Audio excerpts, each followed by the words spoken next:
Alright. Hi. Um, I'm Izzy Subidar. Um, and yeah, I'm a first year De Anza college student. Um, and yeah, I'm in your class. Okay, let's get into it. Okay, so basically, I did the alternative assignment. I rewrote my 10 discussion posts, and so let me pick 7. So honestly, I'm just going to skip over the first 3. Actually, I'll do paragraph 2 because it's meaningful to me, and then pick the rest from there. Alright, so for week 2, I'll read mine right now. Friends, in my opinion, are a necessity in this life, just like water and air. Luckily, I've been fortunate enough to have had many friends in my life. To me, what makes a friend is someone who will go out of their way for you without expecting anything in return or to gain anything from it. It could be something as simple as giving you a ride. I have maintained the same group of friends since we started elementary school. We have many shared memories and maintain a strong bond with each other. Not only have they been a support for me, but they have also helped me grow and made me realize that I had qualities that I didn't know I had. The Wizard of Oz tells the story of Dorothy and her friends, Scarecrow, Tin Man, and Cowardly Lion, who journey to their Emerald City in hopes of getting their wishes granted by the wizard. The 3 friends discovered they already had their desired qualities from the beginning. They just had to find it for themselves, while Dorothy learns that there is no place like home. My main group of friends serve as my home base, my ride or dies. I maintain relationships with my different friend groups, but I believe my primary group will always be there to support me and provide comfort. Okay. Next, let me do week 4. Okay, week 4. In The Wizard of Oz, the Tin Man represents industry, specifically the dehumanized industrial worker in the 19th, 20th century. Quentin Taylor wrote an article on how The Wizard of Oz was a political allegory for politics in the US, and she claims that, in essence, the Witch of the East reduced the woodman to a machine, a dehumanized worker who no longer feels, who has no heart. This quote demonstrates how all these big companies strip people who worked in these big factories, or how in these big factories strip workers their humanity. Just like in the Wizard of Oz, where the Tin Man was cursed by the Wicked Witch of the East by making him lose his dexterity, which caused him to accidentally hack off his limbs. Each limb was replaced with tin until he was made entirely out of metal. And this is great symbolism for the factory worker in the 19th and 20th century. These factories made these workers into little machines, not having ethics whatsoever, making workers work long, grueling hours with little concern for their well-being. In this case, the workers lose their passion, their heart, and that's also what the Tin Man wants as well. He wants his passion and heart back. He wants to feel love. He wants to know that people care about him and think he is valuable. L. Frank Baum uses the Tin Man in the story to explore the populist thinking of the negative effects of industrialization. Okay, week 5 paragraph. What I noticed about my AI-generated essay was that it was not very strong. I say this because the prompt makes us tie in our own experiences to Dorothy's, and ChatGPT doesn't truly know my experiences and couldn't elaborate on them at all. It just kept my experiences at a broad standpoint.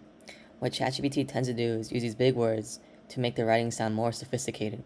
The actual explanation and analysis often lack depth compared to what an actual college student may want to express. These big words often feel like fillers and can distract from the meaning of the essay. That said, I do think parts of the AI writings appeared somewhat like a student's writing. Because students also have weak transitions, which I sometimes struggle with too. Like the AI essay, I often forget to include a hook and jump straight into the topic. If I had to grade it, I would give the ChatGPT essay a B, but it's still not compared to an individual sharing their own personal experiences. Okay, so that's 3 so far. So paragraph 6. I had a good experience with my tutor to review the rough draft of my essay. Although I only finished half of it at the time, she gave me helpful feedback on my introduction and set me up for future success.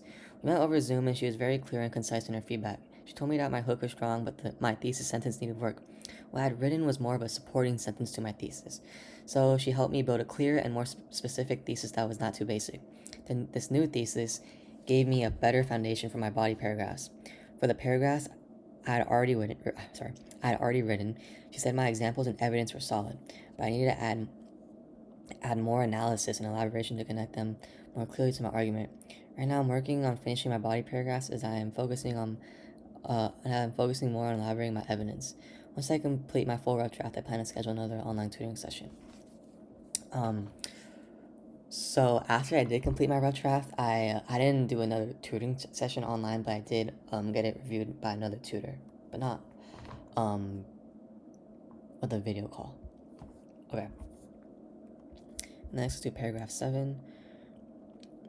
Okay, the movie Wicked goes into the past for two characters of The Wizard of Oz, Glinda the Good Witch and the Wicked Witch of the West. Elphaba is born with green skin and is taunted throughout her life. Entire life. She attends Shiz University after showcasing that she has magical powers, and Elphaba dorms with Glinda. Glinda and Elphaba hate and despise each other at the start, as they are polar opposites, with Glinda being the stuck-up popular girl that always gets her way, and Elphaba who is an outcast and always gets picked on. The two, however, become great friends, and because of Elphaba's magical powers, she gets an invitation to meet the Wizard of Oz himself in the Emerald City.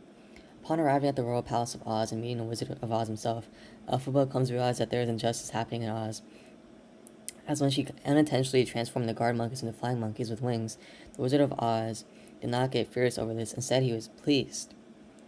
Sensing the wizard to be an imposter and seeing the injustice done to innocent beings happening in Oz, Elphaba decides to remain faithful to herself instead of joining the Wizard of Glinda, and leaves the palace far away by herself. One of the great messages of the film is that society can deem individuals good or wicked, usually happening from people in power or the media. What truly matters are the actions of an individual, not any false title. Okay, week 8. Let's see where we're at. Okay. A situation in which I felt excluded was on a trip that I went on with my close friend Joe. For his birthday during spring break, the excursion took place at a mansion in LA, and Joe invited his brother and his friends. I was excited, especially since I had never slept in such a house. It was honestly a house you'd see on MTV Cribs, so I was definitely excited to stay for a couple nights. As soon as we got there, all his brother's friends were smoking and drinking and insisted that I join them. However, I refused because it goes against my beliefs. This happened the whole night as he persisted for me to try something, and after a while, I felt uncomfortable being there and went to my room and just watched Instagram Reels while everyone was downstairs having fun. It wasn't the best time. This experience reminds me of Wicked because Elphaba chose to stay true to herself instead of trying to change herself to fit in with her peers, and because of Elphaba being true to herself, Glinda became good friends with her because there was no insincerity between the two friends. After that first night, everybody at the house respected my choices, so I never experienced any exclusion or pressure throughout the rest of the trip. The rest of the trip was so fun, so as I made new friends, and every time I look back at it, I think of it as one of the most fun trips I've ever been in my whole entire life, and that's very true because that was one of my favorite trips ever. I wish I can go back.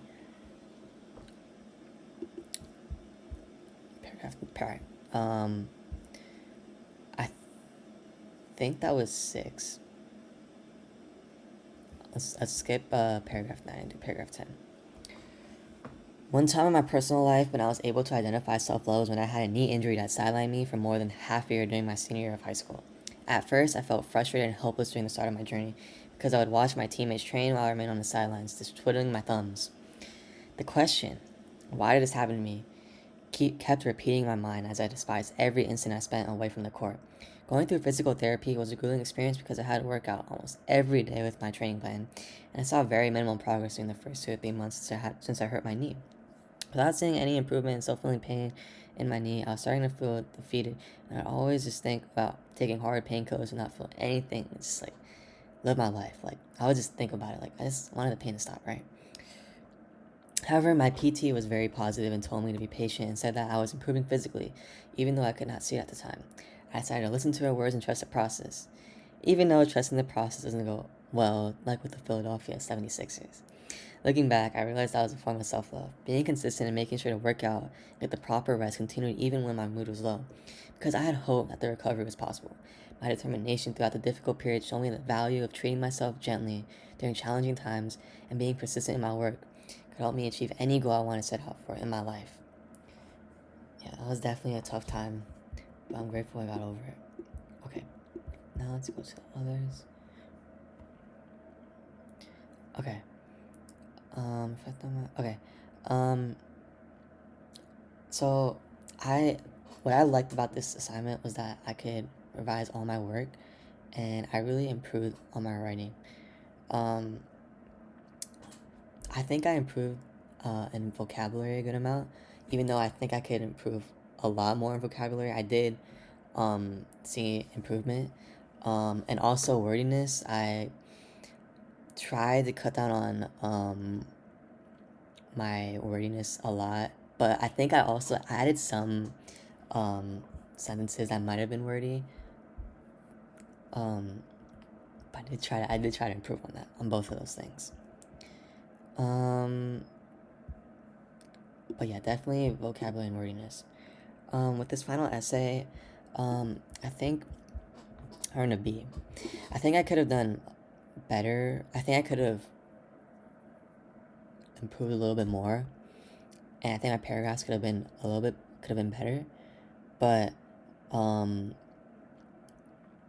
I think like my revisions are definitely better than the original, but it's not my potential. And hopefully like I can reach my potential in the future. Okay.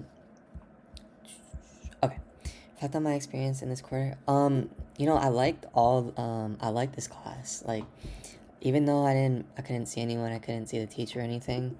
The assignments were, honestly, I learned a lot. Like in an online class, like, you would think like people just don't learn and they like just want to cheat. But like honestly, like I really wanted to learn. I really wanted to try in this class, and I did not like use ChatGPT to like just write straight my essays or paragraphs, right? Like I actually put in the effort to improve on my writing, and I think like honestly like it's very rewarding like to actually like write a whole essay and like write paragraphs out. Like I feel like more sophisticated, I would say. So it was a very good class, and I like the discussion posts a lot too as well.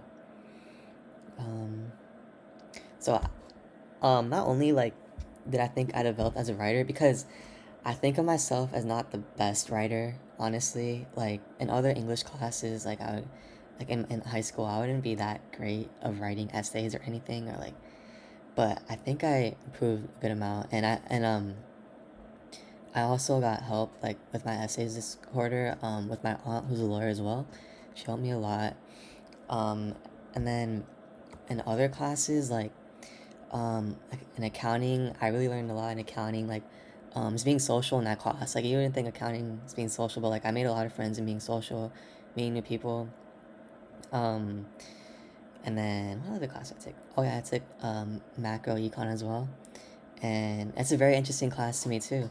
I think like this quarter, like um I've gotten a little over my procrastination. I've been so a little bit procrastinating, but um I've been like steady and not trying to procrastinate, like just getting my work done like on time, um, has been good. And like I think I've been completing like the work like with my best effort, and yeah, it's a good quarter. It sucks that I couldn't meet you as a professor, but um, so it's a great class, and um, maybe if I see you on campus, I'll say hi. Um, but yeah, thank you, and that's the end of the video.